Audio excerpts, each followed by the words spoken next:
Hey guys, in this video I will show you how to verify your expired ID document. Alright, so let's begin with the video. First, open up your Binance app and log into your Binance account. Once you're logged in, tap on three lines at top left corner.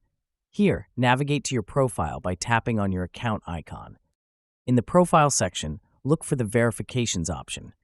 This is where you manage all details related to your identity, verification, and account security. From here, tap on Update Identity. This section will guide you through the process of refreshing or updating your verification documents. Once you've selected this option, Binance will prompt you to choose a reason for the update. From the list, select Expired Document. This tells Binance that your previous ID has passed its validity date and that you're now submitting a new valid document for review. Now, it's time to upload your new ID. Make sure your ID document is valid, clear, and unedited. Binance has strict verification standards, so any blurry or modified documents might get rejected.